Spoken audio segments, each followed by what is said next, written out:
and welcome to the Big Fat Gay Podcast, where we talk about the things that are weighing on our minds. My name is Dan Oliverio, author, public speaker, and chubby chaser. And today, I am a warm boy in singing Southern California. You know, there's so many vowels in the English language, I think we should try them all. 1, 2, 3. Southern California. I don't know what that is. I don't know either. That's what you said. Oh, Southern California. Trevor, please introduce yourself. No, wait, I have more. No, you don't. Hey there, listener. I'm Trevor Keyson. I'm a super chub, and today I'm I'm a hungry boy. I didn't have lunch before we recorded, and I'm running on some gummy saver fumes. Those sirens you hear are the people delivering our groceries. The helicopter drops down. My name is Michael Willer. I am a chaser. God, I did it again. Last name. I guess it's a thing now. Sorry, hold on. A very timely reference. Instead of Operation Dumbo Drop, it's Operation Gumbo Drop. Oh, my God. Hold on. There's a thing for this. Okay. Yeah. So moving on. My name is Michael Willer. I'm a chaser, and today I am a Frasier boy. No, 30 Rock boy, because hit me hard in the face. I'm not awake. I need to be on. I need to be ready to go, and I'm not. Hold on. Did it work? I can do it again. Is it? Okay. I had never seen Dan move that fast across the room. That was amazing. We're back again. My name's Don Marshall. I'm a big chubby guy living here in sunny Hollywood, and today I am a post-Disneyland crippled boy. I've spent 2 days chasing an 8-year-old around Disneyland and Knott's Berry Farm. Yeah, but Don, the operative question, did you catch him? Her. No, she won. She definitely won this showdown. Oh, jeez. That sounds exhausting. How are you walking right now? With great difficulty. I'm going to channel my my NAFA fellow board member, Peggy Howell, and say, should have gotten a scooter, and then I just kind of zoom off. She was just driving. She's like, should have gotten a scooter. I was about halfway through the day. I was halfway through the first day, and I was staring with such jealousy. Yes. And all of the McWesterners just flying around me on their scooters. Mm-hmm. Did you say giggling and laughing? Did you say McWesterners? Yes, McWesterners. Oh, wow. I've never heard that before. Wait, Trevor, is that what you are? Yes. They often come to Southern California. We have the title for our show already. It's so early. Okay, well, here we are. We're it's weird vibes today because we're recording not on our usual time of Saturday morning, but on a Monday afternoon. And if anyone's ever done anything on a Monday before, they know. I think it's a fun one. It is a fun one. It's a good one.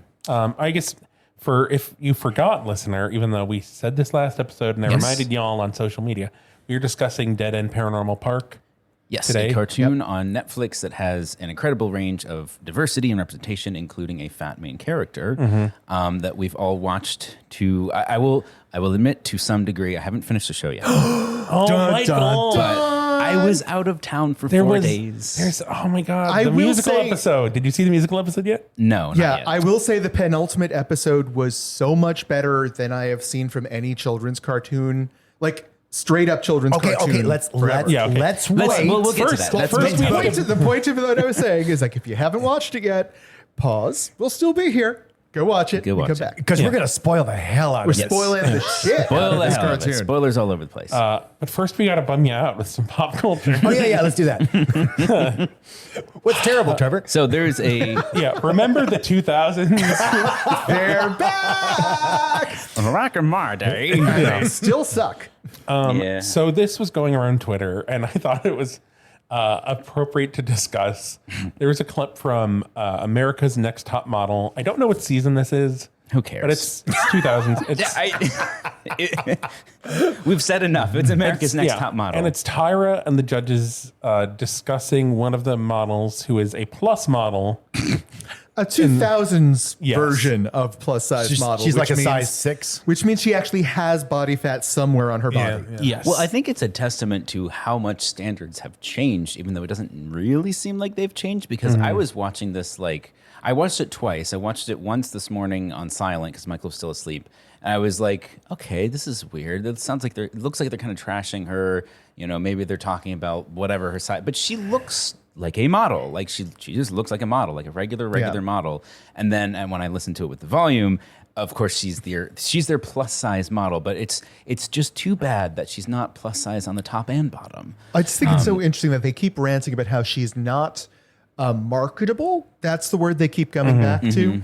And that there's no market for a plus size model. And then all of their comments are about their own personal observations. We're gonna play some of this for you. It's a long clip, but we'll play a little bit for you so you can get a sense of it. I think for Robin, it must be hard being among girls who are so skinny. Felt a little bit bad for Robin because she is the bigger up down here in the hips and thighs than the rest of us. Robin's out as far as I'm concerned about being a supermodel. No, Definitely not. This girl should not be the first not. one. Well, that's my humble. Why? Because I think Next America's Top Model is not a plus size model. I'm sorry. Do you have to be covered all the time? Like, why can't you want to be covered?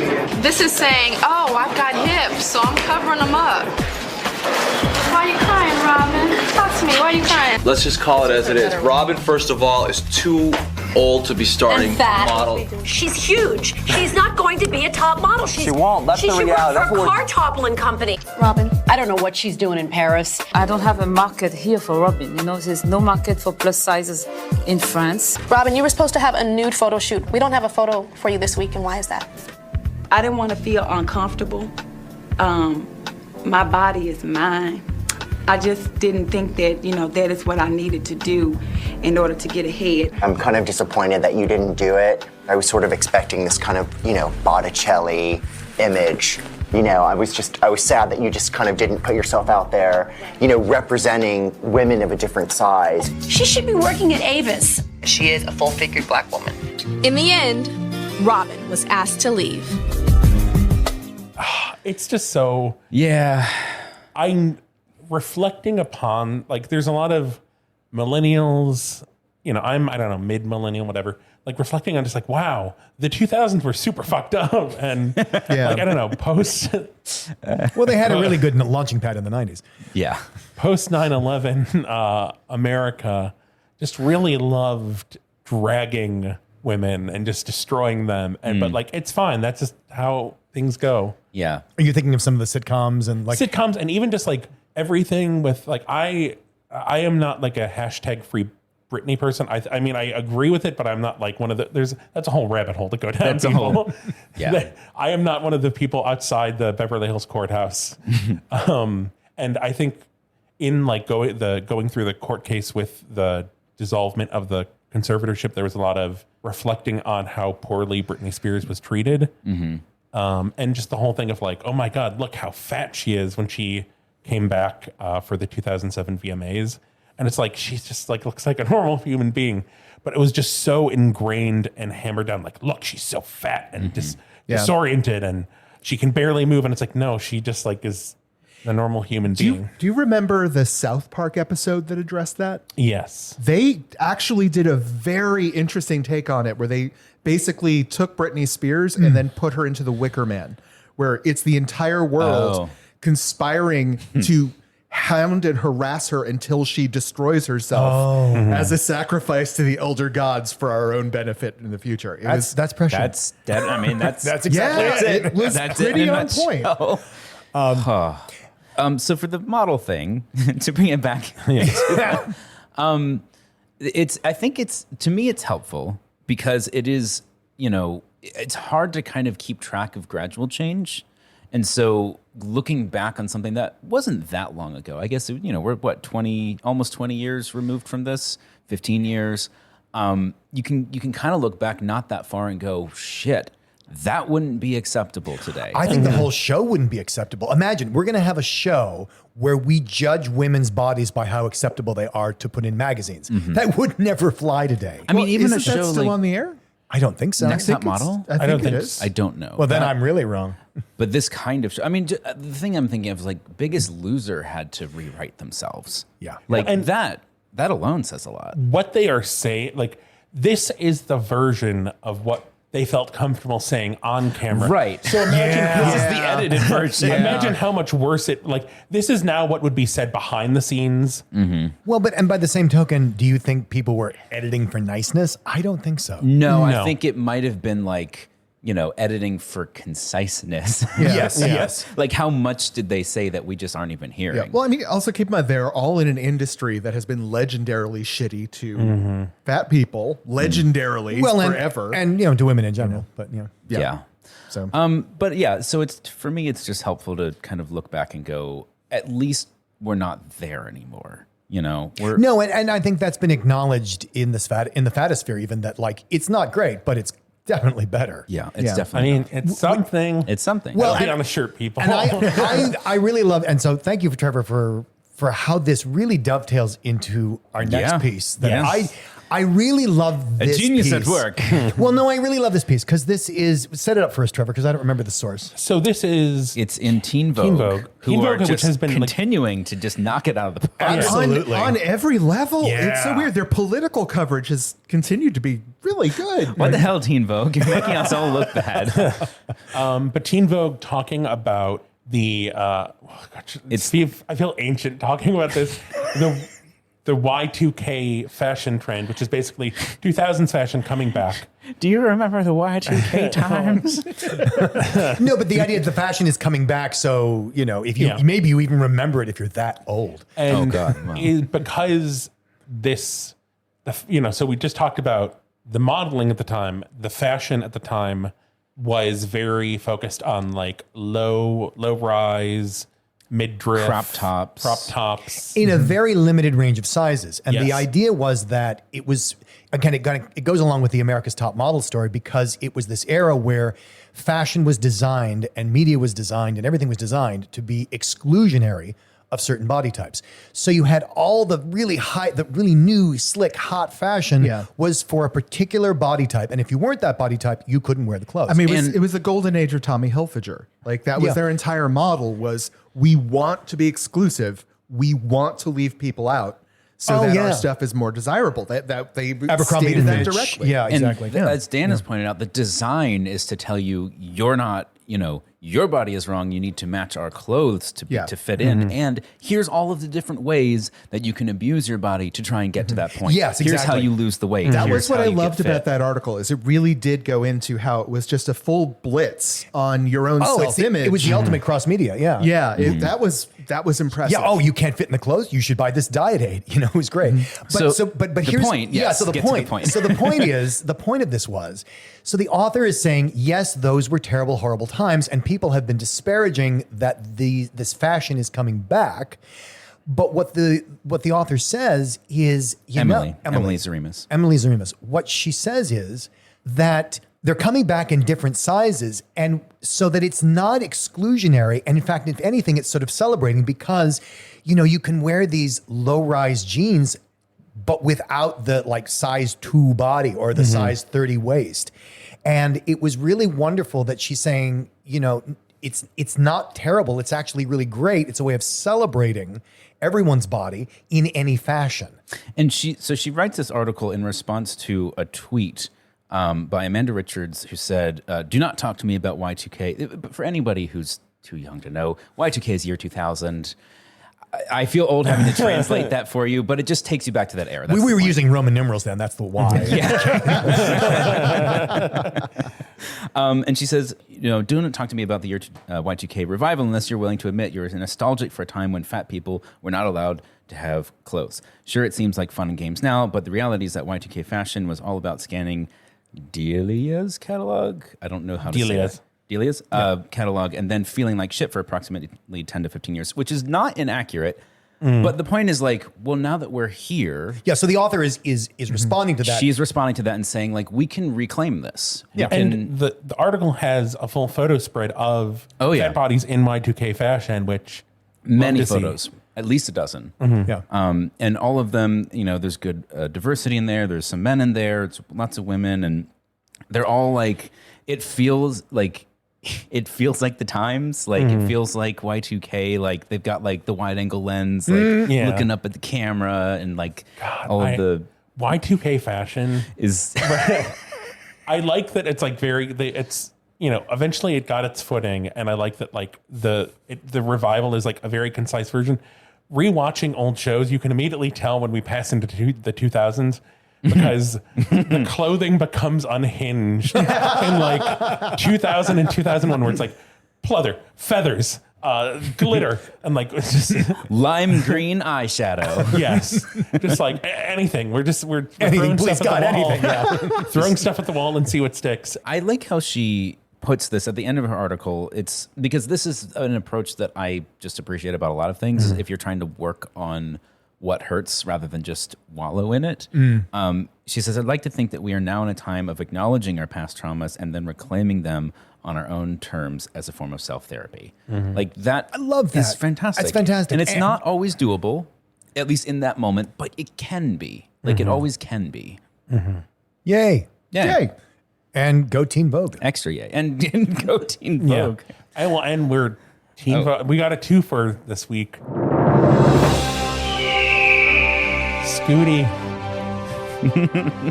Hear my cry.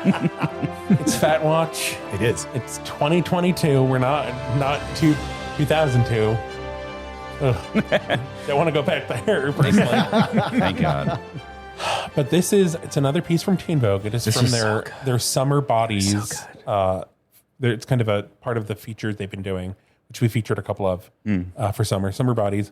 And it is... Swimming gives me the power and trust in my body. Yes. That I've long searched for. I am dying to know what you thought of this, Don, because I feel like there's a lot echoed. All of this, in, like the swimming you have talked about throughout this summer with swimming. I feel like we did 2 episodes on this. Yeah.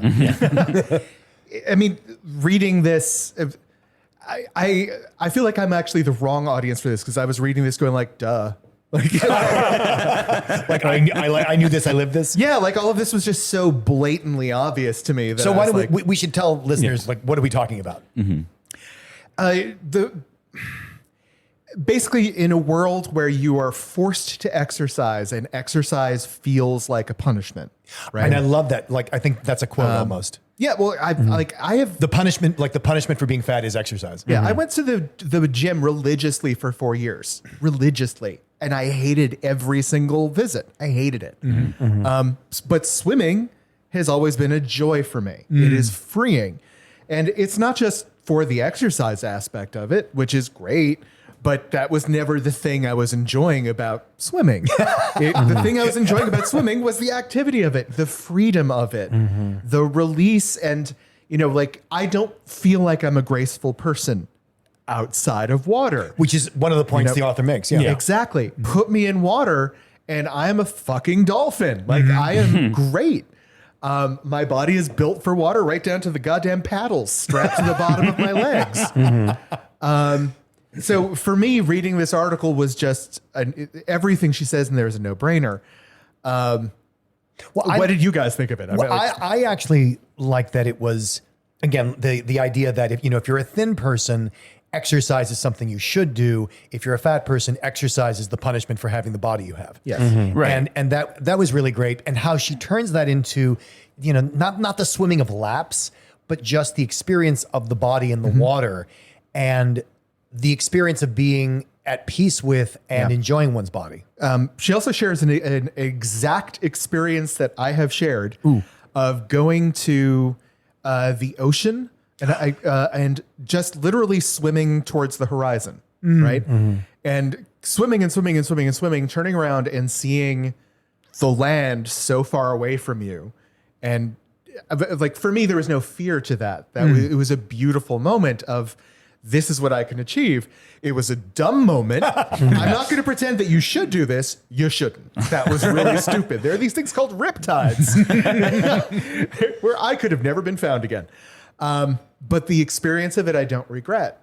Of just going, I think thin people don't understand what a grace it can be to be able to just stand up and walk forever and find out where you are. I don't have that experience. Like my knees will go. It will hurt. I love that. And I really love the way you put that. And I really love the way you use the word grace, that it's this effortless well-being that, again, thin people, a lot of people can just not every thin person, obviously, but can walk and walk and walk and like, oh yeah, now where are we? It's like, and it's no big thing. It's no big thing. We took a walk and then we were 5 miles away from where we started. Yep. Oh yeah, we barely noticed. And I think swimming for a lot of fat people can be like that. Yeah. Like you can be in the water for hours and hours and hours. Especially in salt water. Like it Even gives more me buoyant, certain yeah. unrealistic perspectives on things too. Like I'm always reading about like these ferry disasters where people are going down. Like it would take effort for me to drown. Like the funny thing is like, so I went to the Middle East at one point and to Israel, and there's the Dead Sea, right? Which is so I could walk on it. Yeah. Well, and that's funny because you have all of these thin people going like, oh my God, it's amazing. You just float. You're on top of the water. And meanwhile, I'm just floating by prone on my back, floating on the surface. No, you're actually hovering above the water. Like it's creating reverse gravity. And to have that experience, because for me, I couldn't just like swim out anywhere. I would be exhausted, 5 minutes into it. And it seems like a very potent analog to, I can get, granted, I'm not going to go walking for, 15 miles either, but like I can go walk and not have to worry about it initially. Right. And I mean, I'm thinking of people who like, even tourists, like you go to New York City, right? Which is very walkable, but you can just sort of explore. Chicago is another example of this, where it's like, it's totally flat. You could walk for a mile and not even realize it, unless you're fat. Yeah. Like for me, I'm aware that if I'm going on a long walking tour of something, I have to plan the walking tour so that wherever I think I will get exhausted, I will be physically able to get back to the start position. Yep. I mean, with the like swimming versus walking thing with Dan. So whenever Dan and I go swimming, I can just, I am just floating. I am whatever. And Dan is, treading water. Like, can we go to the just shadow? Trying to survive. Well, now I've learned to take along flotation devices, besides Trevor. Yeah. And No, but it is the release, and like I find now, that I'm getting older, like one of those, I don't know, older horses just in the distance staring at the sunset. I feel parts of my body. Which horse? I feel like I need an explanation for that one. I'm usually on board with Trevor's metaphors, but I'm sorry, what? I'm a lone horse. I don't know. I feel my body just like release in ways I didn't know was possible. Just like things unlocking because, just like specifically, like there was a point recently where we went swimming where like I felt my back like I love that. I love that. I'm like, I didn't even know my back was compressed right now. Yeah. I mean, it was like that. That was it just now. And it was like, in the water, and I felt like, my belly floated up a little because, that's what happens. And it was just like, Yes, it does. It was press that button again. My belly lifted up and it was just like that. So back release. I had an interesting experience I've never had before, which was at Bigger Vegas. I initially did the main pool. Just as a sort of self-test, I guess. And that was nice, but it was very crowded and very intense. And so later in the event, Michael and I went to the sort of smaller side pool, which I can't remember what they called it. It was like a hassle-free. They call it bustle-free zone. Bustle-free, that's what it is. No, and what it really is it's the hotel's lap pool. Right. And it's probably 4 feet deep, maybe. Like 3.5. It's very shallow. Yeah. But we were there and it was nighttime and it was actually a little chilly. And the pool wasn't heated, because why would it be? It's Vegas. But it was actually a little chilly and it was breezy, and so we were in the pool and I was like shaking. I was very, very cold. So I just sort of at one point like latched onto it. Don, you were there actually at one point, so I just like latched on to him, To Michael or to Michael, Yeah. and then I kind of, once we figured out the balancing issue, I was just floating along too. Because there's enough buoyancy for both of us. Well, and come on, it's 3.5 feet I mean, deep. yeah, you don't have to convince me. Was he standing? He must have been. No, I think we were drifting around, but I think he was also standing at a point. It basically, for me, it was like I get to kind of like ride along. So like he would move, and then I was just like being whisked along, and I didn't have to do anything. Is this more like the male lamprey latch to the female lamprey? Yeah. Or like sea God. otters holding hands? No, it was like a full Lamprey. on. Yeah, it was an attach. It was like a, there was a docking procedure. Yeah, the holding hands is not going to work. That has to be an interesting experience if you're not a natural floater to suddenly have the moment to The float. only way that I can float is if I am holding, if I'm on my back spread out and holding my breath, as soon as I let my breath out, even a little bit, I sink instantly. Yeah. I was reading an article about people are concerned about the big one, the earthquake in LA. But there's the other big one, which is like a flood. Oh, the flood. Yeah. Michael just told me this too. And I'm the just flood. Well, luckily, global warming apparently increases our odds of that. Exactly. But I was just kind of imagining just like floating and like cackling. Simpletons. You should have been getting fatter this whole time.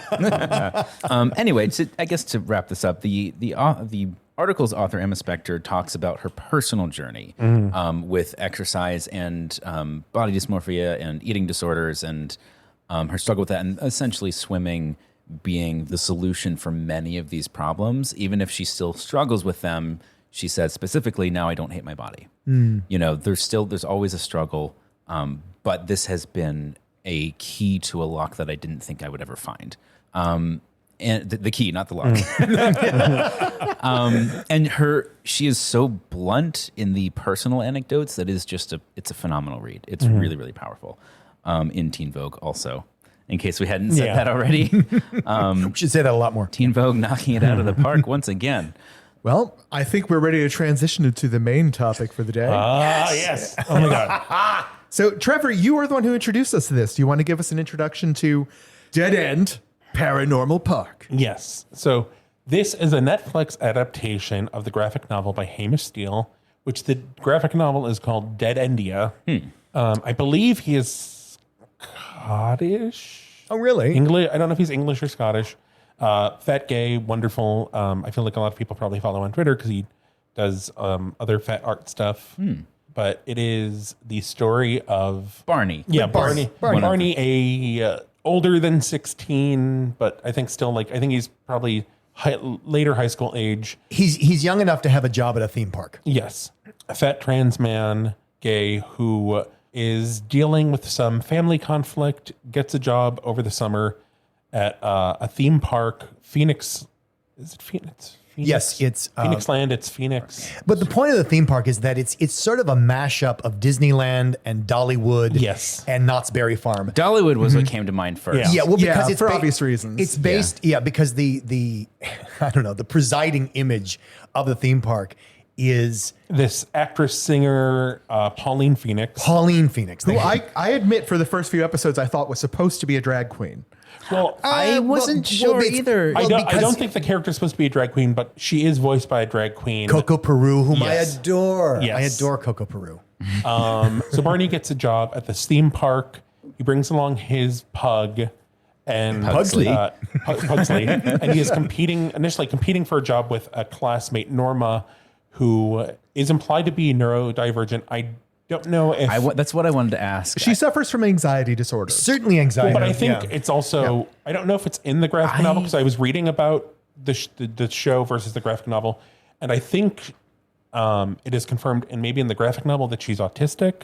I was wondering that about makes Asperger's. Sense. That makes sense, Because she is fully obsessed with everything to do with the theme park. She knows its history. She knows its history's history. And very that's a good point. And very averse to touch, very averse to social interaction. Yeah.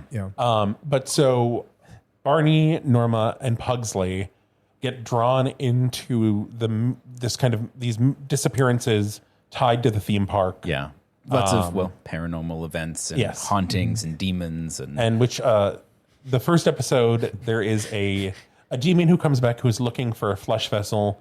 They meet a demon named Courtney, who Barney ends up selected to be the flesh vessel for this demon. But as the demon is about to enter him, Pugsley jumps in the way to save him very bravely. And they have to exorcise the demon from Pugsley. But after they do that, Pugsley has magic powers and can talk. Yes, and it is. I loved the Pugsley character enormously. I loved the character. I loved it. Yeah, and I totally have a crush on Barney. Barney's super cute. Yes. Barney's super cute. But anyway, the thing that I really loved, even in that first episode, is that the reason Barney and Norma are at the theme park is they're competing for this job. They don't realize that the job they're competing for is to be the flesh vessel of a demon. And when they pick Barney just says very unabashedly, like, "Oh yeah, flesh vessel," and he holds his and he grabs his belly fat and shakes it, like, "Yeah, you want flesh? I got flesh. There's more of me. There's more of me. You should definitely pick me." And it was like, oh, how refreshing to just like, that's fine. Like that's not. There wasn't a thing about it. There wasn't a comment on it afterwards. It was just, yeah. I'm tall. You should pick me because you need the height, or I'm fat. You should pick me because you need the flesh. Done. And I think that's when he still thought that this was like part of the job, not understanding. Yeah, he's not trying to be a flesh vessel. Yeah. But he just hears the words flesh and he's like, well, I'm qualified. So this, as Trevor pointed out when we first started talking about this show has a depth and range of representation that we don't tend to see in any kind of media. Yeah. I thought it was very sweet the way they would occasionally feature straight characters. I know. The normies were there somewhere. There were certain expectations I had when I realized, the different characters being represented, that I'm glad they surpassed, right? Yes. So like when there was a lead trans character, and the revelation that they're trans is set up in the first episode, but doesn't get revealed until the second. 2, right? Episode 2, yeah. And I was sort of expecting, like, once that came out, for it to just sort of drop, right? Like, oh, it's a trans character, and now we're just going to treat it like any other character from this point on. But the way they integrated the trans issues that character is dealing with at the time, I found that I thought was very naturalistic. Well, and what got well done. Yes, absolutely. And what was really interesting to me about that was, okay, so you have a trans main character. You're either, are we going to just ignore that? Like, oh, it's a trans character. You know that. And now we're going to go on. It? Or are we going to, is the whole thing going to be about trans trauma because it's a trans character? And I thought it was a really interesting walking of the line because, so here's a really big spoiler in case you haven't been warned off already. The trans trauma is not, oh, his parents hate him and have thrown him out of the house, which is why he ends up living at the theme park. The trauma is his parents didn't come to his rescue when his grandma says, quote unquote, all these horrible things to him when she's over for her weekly visit. And I thought it was a really interesting way to thread the needle of, we want to talk about this issue and we want to talk about the fact that, no, it's not all Sunnyland here, but not base a whole show around trauma. And it really rang true. Like it felt real to me, like a real way of addressing it. It addressed it in a way where I feel like it's the show will open doors for conversation. Within families. Actually, one of the first things I did, I think I was watching episode 4, was I texted a friend of mine whose kid came out as trans, I think a year ago, or at least gender non-binary. I shouldn't say trans not knowing, but I was thinking about this, like, I can't think of another show where they would feel this represented, right? And the actor voicing Barney is trans. He's a trans man. So that is, I think, a degree of authenticity. It's authentic. It's attention to detail in terms of how it's produced.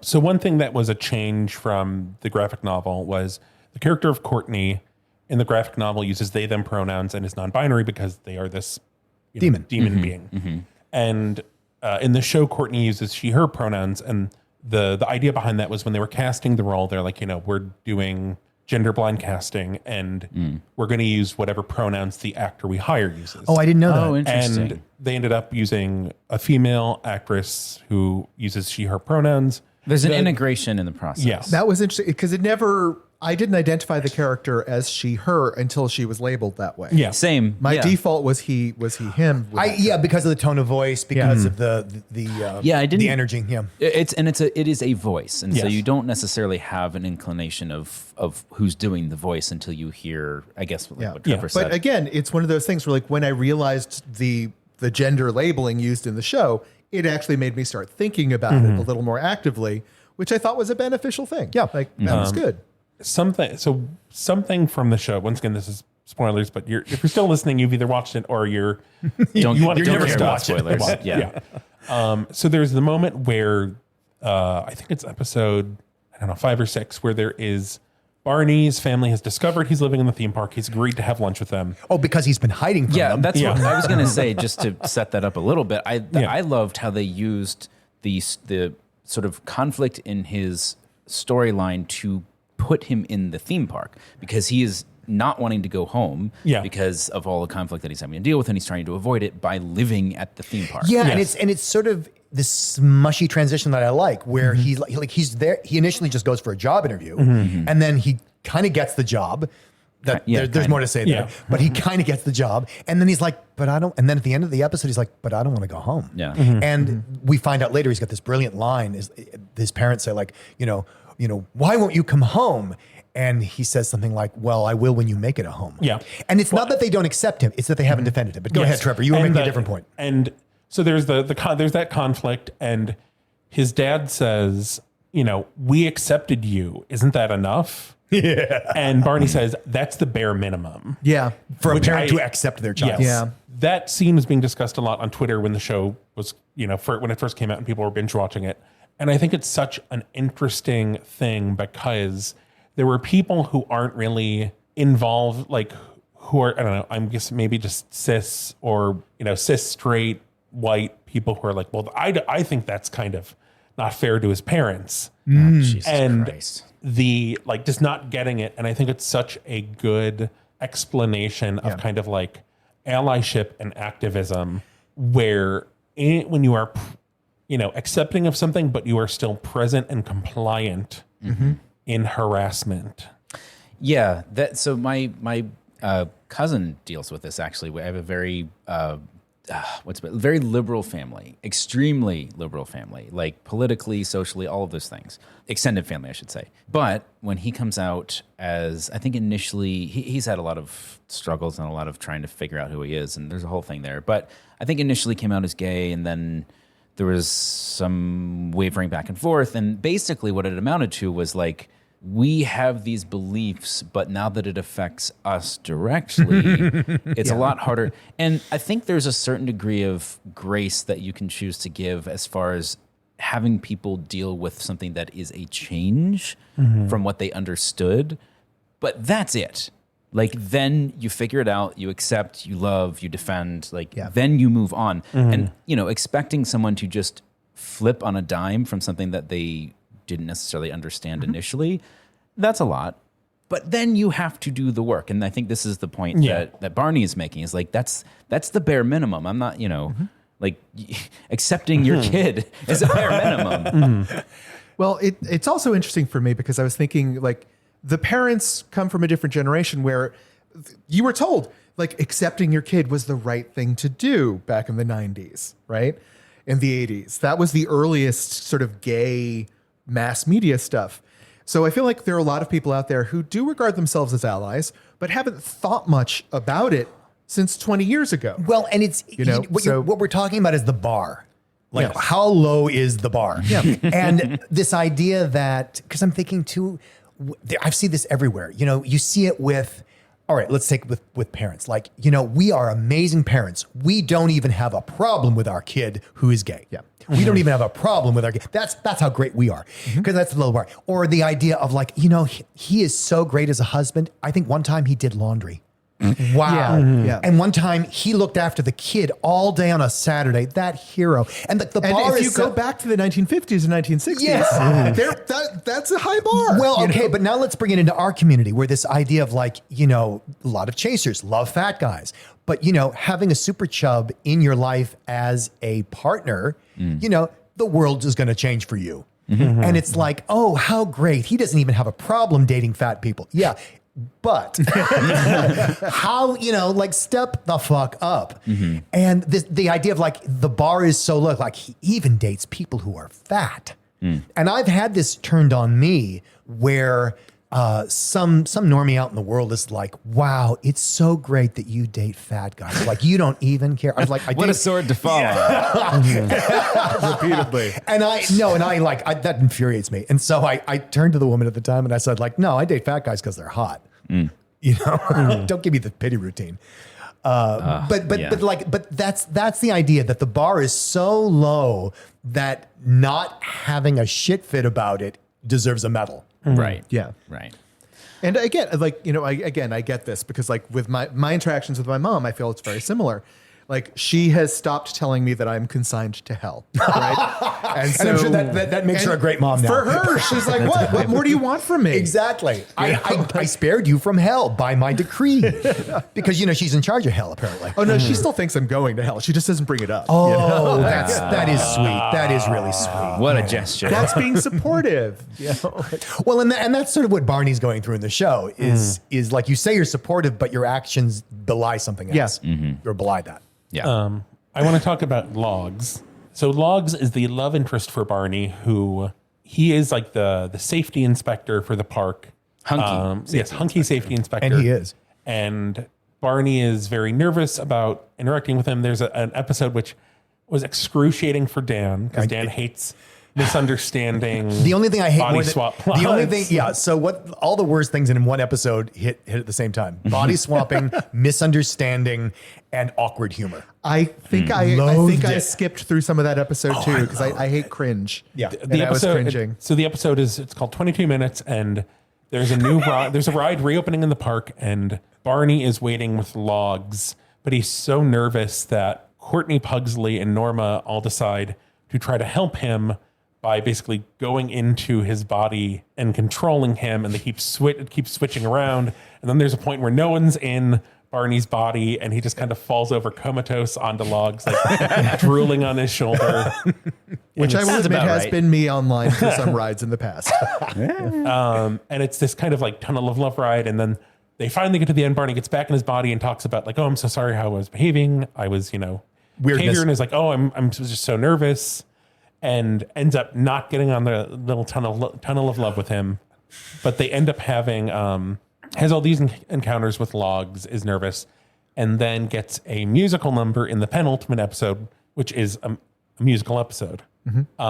Which was, I don't know, when I first watched it, it was very emotional because I never like had representation of that growing up at all. Representation of like, I don't know, a love song with a boy singing about being in love with another boy, especially like, a fat, blue-haired,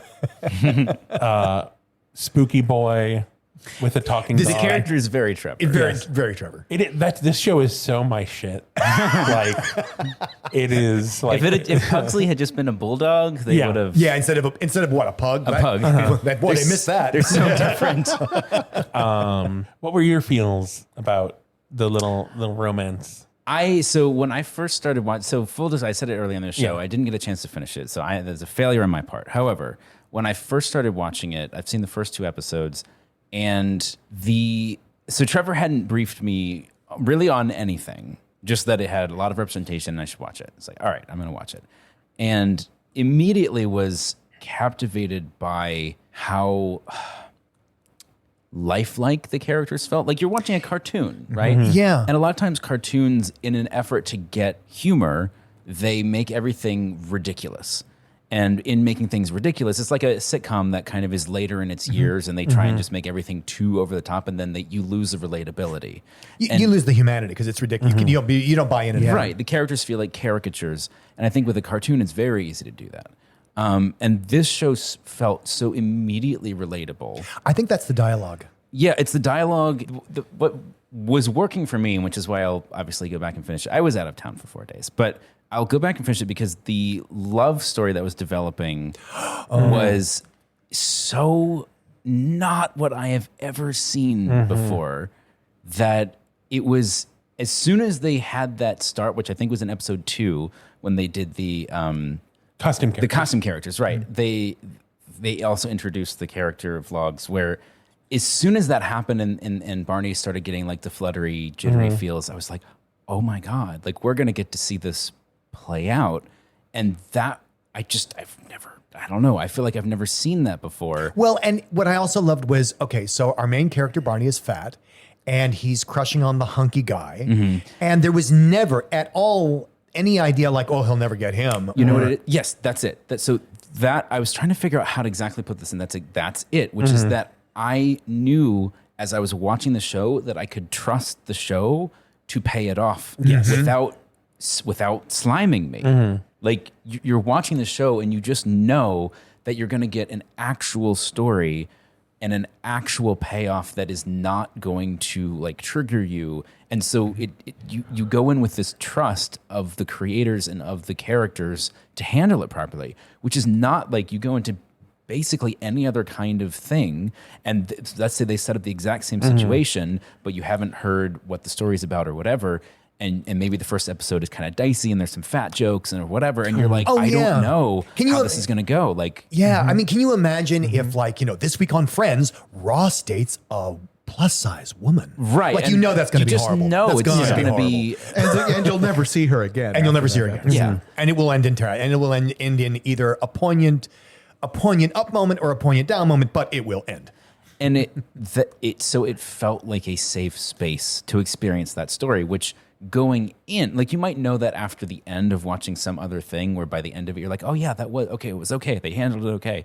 But going in and watching this and knowing that like, I can actually invest myself in this story because it's not going to hurt me on like that was incredible. I didn't feel that the nerves weren't there, right? I felt like his concerns over the character. Yeah. Barney's concerns about approaching the hot guy, it felt realistic to me. It didn't feel like they were ignoring that, and it's just I can do anything because my confidence is so high. Yeah, it was very realistic. Well, but it wasn't Barney's hesitation in approaching the hot guy was not based in because I'm the fat guy. Yeah. It was because the natural. guy was so, it's like you have a crush and what do you do when you walk up to your crush and talk to them? Like, how do you do that? Yeah, how do you talk to a crush? And when you find out, I'm blowing a point for Michael. Go for it. When they finally do open the conversation to it, you find out that the nerves were reciprocal. Yeah. And I appreciated that too. The musical episode is, I was like, I heard there's a musical episode. I'm like, okay, like it'll be silly, whatever. It was so good. Just like such solid music. And actually, Pete Wentz from Fall Out Boy wrote some of the songs, including Norma's kind of power ballad about problematic faves, which I think just speaks to our time. I don't know what a problematic fave is. Basically just like finding out that your like favorite celebrity has this dark side. And that meeting your heroes. It's J.K. Rowling. Yeah, meeting your heroes. Yeah. It's a lot of people. Yeah. I got to give kudos to Courtney's Somewhere Down There song. Yes. Most parody songs don't land for me because they have to parody it musically, not just lyrically. Yeah. And this one I thought was a spot on Little Mermaid parody that was great. Or up there from the South Park movie. Yeah. It's right on par with that. Check it out. Michael, finish it. I will, and I'll report back. Yeah, we'll have a update next episode from Michael. And I mean, not that this is the most important part of this particular trajectory, but my Michael is a very similar in terms of like tastes as like me and Trevor and Don, and is obsessed with pugs.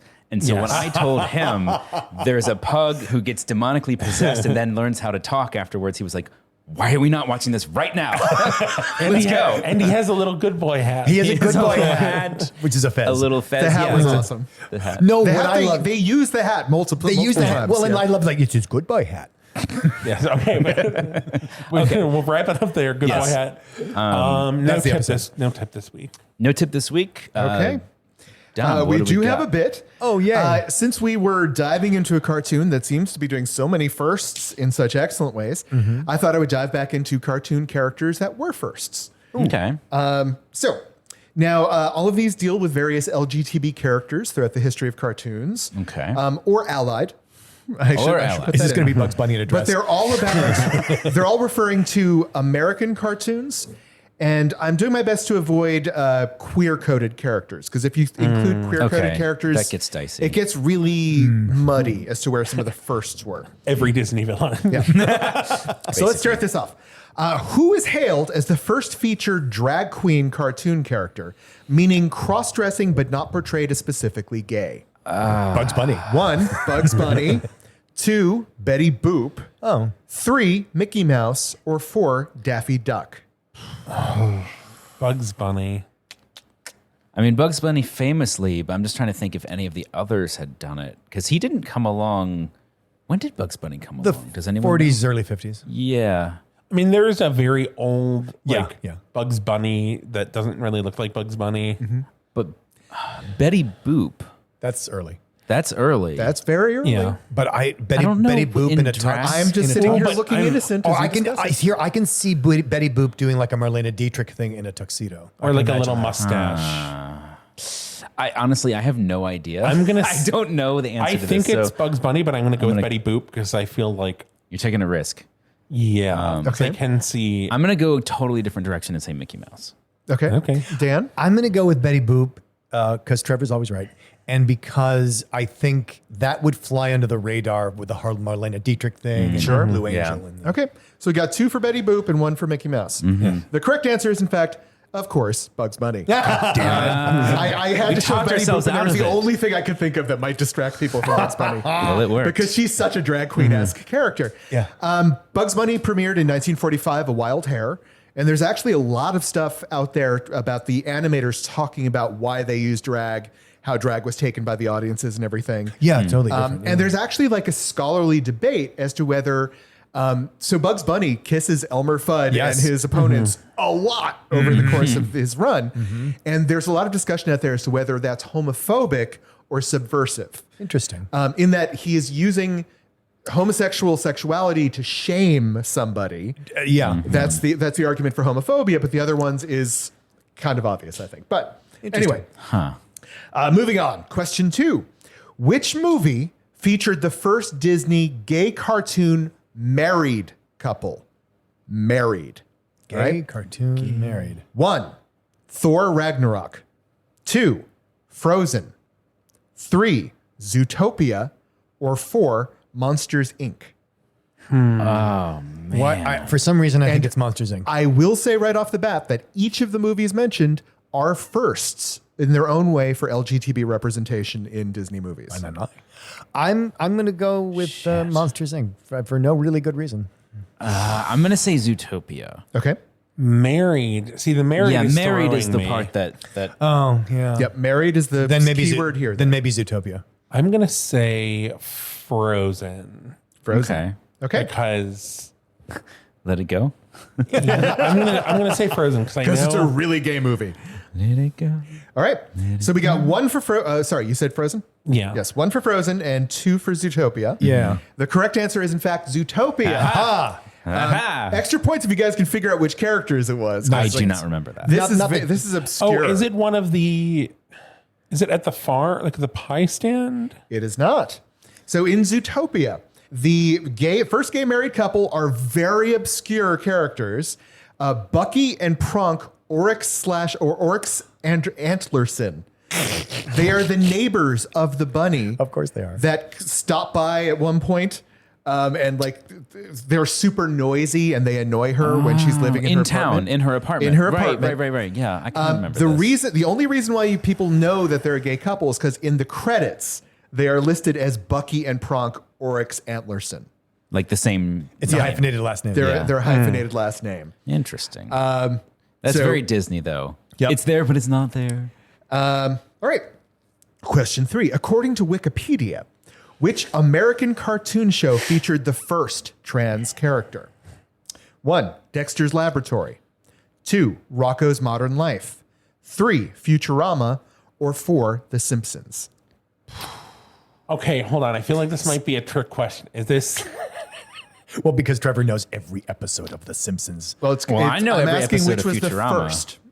So it's going to we've be got hard for it to be 2 all of of the these. above. I know how to spell But them. first in episode premiere or show premiere? Oh, God. I don't have an answer for that. It's not that much of a trick. Okay, but hold on. I know I'm really being picky with this. I'm stewing over how a robot is Because- trans. But So, Rocko's Modern Life, there's a trans character, but they do not come out until the recent movie. So I don't know if that, because they were always trans. But you didn't know until I'm going to the say movie? Rocko's Modern Life because I know that I don't know. I don't think you're implying this to be sneak. I think I'm like overthinking this Oh, what would give you in that terms idea? of like. I'm going to follow Trevor's lead because frankly, I have no idea. I have zero idea. I haven't heard of half of these. Trevor, whatever Trevor said. Okay. The correct answer is in fact Rocko's Modern Life. Yay! It's a we're wash. in the most recent release of Rocko's Modern Life, Static Cling. It is revealed that Rachel Bighead is a transgender woman, has finally found happiness. Nice. All right, final question. And I think we all know this one, so nobody shout out the answer. But in which movie did we meet the first explicitly gay on-screen character of the MCU universe? 1, Thor. 2, Captain America: Civil War. 3, Avengers: Endgame. Or 4, Iron Man 2. I know. I don't. Avengers: Endgame. The guy in the support group with Captain America played by Joe Russo. Oh, that is correct. Right. That is correct. Yeah. Oh, yeah. It was announced. It was like, here's your representation. Gays. And they made a big stink out of it. Like, oh, we're going to have our first gay character. And then it's over in 30 seconds. And he's not named. Yeah. I mean, yeah. But it was the director. It was the director. It was the director. Do we know if the director's gay? And Marvel, I don't think he's so. not. And the Marvel actually did apologize for the hullabaloo. Yeah. Around as they it should. afterwards. As they should. Yeah. Yeah, they made a big deal out of it. Yeah. So were you a gay character in a Disney movie? Oh, Or that a was cartoon. that was so many years ago, Don. Yeah. Or a cartoon? Trevor, where can they tell us all about that experience? Well, we're on Instagram and Twitter as @BigFatGayPod. We're on Facebook as the Big Fat Gay Podcast. 5 stars there, 5 stars everywhere. You 5 can stars, rate 5 and stars, review 5 us stars. at all these places. Yeah. Except for the ones that don't do it. See the articles we talked about at www.bigfatgaypod.com. Also, we're on Patreon, but we're working on it. We're working on it. I was actually working on the video today. Part of the slowdown is that none of us took very much footage or photos of Vegas. We were present. We were in the moment. We were in the moment. I think this is the least amount of video or pictures I've taken at a bigger Vegas. Anyway, thanks for that. Maybe you're watching Dead End Paranormal Park and you just finished it and you're just feeling it. You have good feels. You're excited about the potential of a second season. And then Michael kicks down the door and he's in he's in Y2K fashion. And he's Is that a bare midriff? yeah, he's got a metallic crop top and a feather coat. So Watch out. So I just want to explain what I wanted to do there was the Paris Hilton that's hot. But we didn't reference it in the show earlier, and so it wouldn't have made any sense. But that would have been the perfect way to do it. I want that on the record. That's hot.